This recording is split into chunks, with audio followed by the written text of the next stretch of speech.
score so quickly. I mean that they get off their shot so quickly, but they also score in such spurts. How do they remain so efficient while scoring with volume like that, and their mechanics are so quick, but so efficient? Yeah, that's it's kind of been a hallmark of our team to have players that are efficient. I think, AZ scored 20 points and took 9 shots. Sometimes kids take 20 shots to score 9 points. The two of them, they really have a great sense for the game, and they take really good shots. They're so confident in themselves. They don't need a lot of touches, and when they start making them, they keep making them. So it's fun watching them, because they can blow a game open in a 3-minute stretch. It can go from a 10-point game to a 22-point game like that. They just really understand. They really do. They know what they're good at, and that's what they do. Geno, back here. You play so many players and so many combinations. Can you get too much information from a game like this? Yeah, it's never great. It's never great when you play a lot of players. It can't look great. The cohesiveness can't be there. Too many people that don't spend enough time together on the court. So you take that into consideration, but you have to put them out there. You have to let them figure it out on their own and see what it turns out to be. Yeah, I mean, we could have very easily just found 7 players and just go with those 7 and play it like an NCAA tournament game, but that's not what these are for. They're exhibitions for a reason. So we saw a bunch of good things and we saw a bunch of bad things, and I guess that means it was successful. Coach, AZ shared with us that one of her goals this year was to become an elite on-ball defender. Did you see AZ? Oh. Did you see anything from her on that side of the floor today that impressed you? I thought we struggled a bunch trying to keep them out of the lane. I think that playing the way we played today, the way we want to play it, the pace we want to play, it really takes a lot out of you. And I worry that trying to play like that the entire time that you're out there, your legs kind of get, and it's not as easy to make shots when you're playing like that. So we have to be careful that we mix it up a little bit and we don't try to be that for 40 minutes. And AZ has gotten better at keeping the ball in front of her. But I think as the competition gets better and better and better, it's going to get a little bit more difficult. That's why you have to follow the scouting report, but we didn't have a scouting report today, so everybody was on their own. But she's gotten better. Certainly has gotten better. Geno, what will your depth allow you to do that maybe you haven't been able to do in past years when your team hasn't been as deep? Well, hopefully there can be a wear down effect.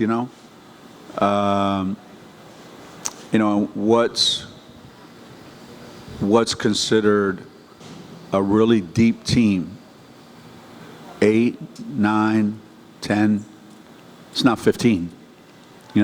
So I think if you find a first and second unit and you can mix and match between those two anytime you want, I think it can give you lineups that will allow you to play differently as the game calls for. You know, the last couple of years we had to play one way, and that was it defensively. You know, we had to be very, very cautious. So if we're able to develop some of this depth, as the game goes on, we can change how we play. And combinations that go out there as the season goes on, some players will thrive with certain other players on the floor, and we got to find out who they are. But whenever you play that many players, the offense is going to suffer. No question about that, at least in the beginning. Geno, you alluded the other day to how Sarah is on a whole other level this year. I wonder, is there anything that's happened behind the scenes in practice where she's lit up a teammate or criticized a teammate or called on a teammate to do something where you said, "Wow, this is a different person from last year"? No, she hasn't done that part. But pretty much every huddle that she's in, she's the one doing the talking. And that would have never happened last season. And it happened again today. During one break in the action, I looked out there and there was a huddle and she was the only one speaking. And that's what we needed to see. You know, we needed to see one voice kind of emerge. And it's not a loud voice. Don't get me wrong. It's not, you know, nonstop in your face kind of voice. But, you know. What's that? It's who's saying it. And she doesn't ever say it in a way that makes you feel anything other than, yeah, she's right. I got to do it that way. Or, yeah, she's right, we have to do it this way. There's no, you know, there's no antagonism going there where, you know, and even if she's pissed at somebody, she's not going to say it in a way that's going to, you know, it's not. And in practice sometimes, if she doesn't like the way things are going, she just takes the ball and scores like the next 10 points. Like, that's her way of saying, I got this. Which is not bad.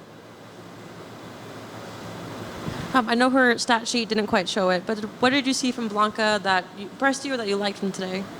Blanca? Well, I think I might have said it the other day. You know, she's unique, you know. But I did tell her that she leads the free world in turnovers. Ecuador, she's the leader. Italy, she's the leader. And now in the United States, she's the leader in turnovers. And she tries to do a lot of things. So in the beginning, that's okay. Because she's out there trying to impact the game, you know.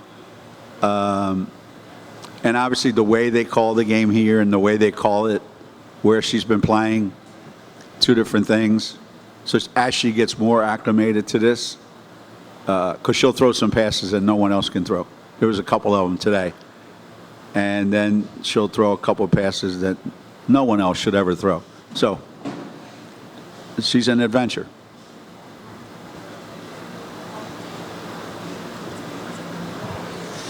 Hey, Coach, just wondering in particular your impressions of the starting unit, and noticed that you had a different starting unit to start the second half. Curious if there's any reason behind that and just your impressions of that first unit. You know, we tried to go with all the veterans in the beginning, figuring they've been in this situation the most, and hopefully get us off to a good start. I think as we made our substitutions, it got a little bit more wonky, you know. It wasn't that great. But we had a list of 4 or 5 different combinations that we were going to use at certain times of the game. And the one that came out in the second half just happened to be that that point in the rotation. And I think sometimes people put way too much emphasis, obviously, on, that kid's a starter, that kid's not. There's probably more than 5 players on our team that you could say, if they started, no one would be surprised. So whatever the starting lineup is, it may stay that way all year, and it may not. I think that's another benefit of being a little deeper. How did you feel about Sarah Williams' comfort level today, and what do you like about having, especially her and Sarah, strong on the floor together? She's pretty intense, She's a really good rebounder, obviously. She finishes around the basket for the most part. Defensively, she has a pretty good idea of how to use her size and athleticism.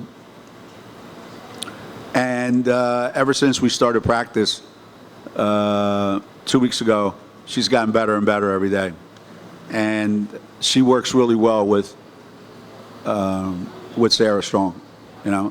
Those two have a really good connection, and I think the more she plays with us, it's not the easiest thing in the world to play one way for 3 years and then come in and be thrown into a scenario like ours, but I think she's going to be a huge help to us. I don't know how many minutes she played today. 18. No. Can't even tell. 17. 17 minutes, 21 seconds. She'll probably play a lot more in the future.